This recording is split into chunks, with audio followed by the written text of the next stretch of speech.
മറഡോണയുടെ ഇടതുകാലിൽ നിന്ന് ആരംഭിച്ച് മെസ്സിയുടെ സ്വർണ്ണ നിമിഷങ്ങളിലേക്ക് നീളുന്ന ഒരു മഹത്തായ യാത്രയാണ് അർജന്റീനയുടെ ലോകകപ്പ് ചരിത്രം. 3 ലോകകപ്പ് കിരീടങ്ങളും അനേകം അവിസ്മരണീയ വിജയങ്ങളും സ്വന്തമാക്കി ലോക ഫുട്ബോളിൽ സ്വന്തം മുദ്ര പതിപ്പിച്ച ടീമാണ് അർജന്റീന. വിജയങ്ങളും പരാജയങ്ങളും സ്വപ്നങ്ങളും പോരാട്ടങ്ങളും നിറഞ്ഞ അവരുടെ യാത്ര ലോകമെമ്പാടുമുള്ള ആരാധകരുടെ ഹൃദയത്തിൽ ഇന്നും ജീവിക്കുന്നു. അർജന്റീനയുടെ ലോകകപ്പ് ചരിത്രം വളരെ സമ്പന്നമാണ്. 1978 അവർ ആദ്യമായി ലോകകപ്പ് കിരീടം നേടിയത്.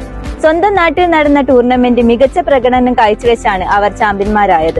1986 ഇതിഹാസ താരം ഡീഗോ മറഡോണയുടെ നേതൃത്വത്തിൽ അർജന്റീന രണ്ടാമത്തെ ലോകകപ്പ് കിരീടം സ്വന്തമാക്കി.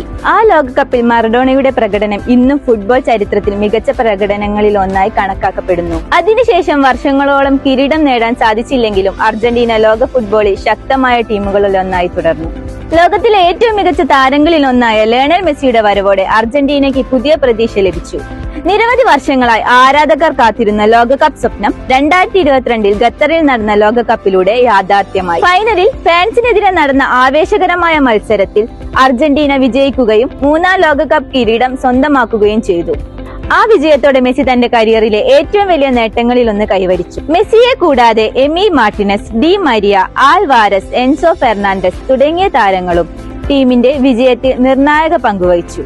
അർജന്റീനയുടെ കളിശൈലി അറ്റാക്കിംഗ് ഫുട്ബോൾ കൊണ്ട് ശ്രദ്ധേയമാണ്. വിജയിക്കാനുള്ള ആത്മവിശ്വാസവും പോരാട്ട വീര്യവുമാണ് ഈ ടീമിന്റെ ഏറ്റവും വലിയ ശക്തി. ഇന്ന് ഈ ലോകകപ്പ് എന്ന വാക്ക് കേൾക്കുമ്പോൾ തന്നെ പലരുടെയും മനസ്സിൽ ആദ്യം എത്തുന്ന ടീമുകളിൽ ഒന്നാണ് അർജന്റീന. അവരുടെ വിജയങ്ങളും ചരിത്രവും ആരാധകരുടെ സ്നേഹവും ഈ ടീമിനെ ലോക ഫുട്ബോളിലേക്ക് ഒരു മഹാശക്തിയായി മാറ്റുന്നു. അർജന്റീനയുടെ യാത്ര നമ്മെ പഠിപ്പിക്കുന്ന ഒരു കാര്യമാണ്: കഠിനാധ്വാനവും ആത്മവിശ്വാസവും ഉണ്ടെങ്കിൽ സ്വപ്നങ്ങൾ ഒരു നാൾ യാഥാർത്ഥ്യമാകുമെന്ന്.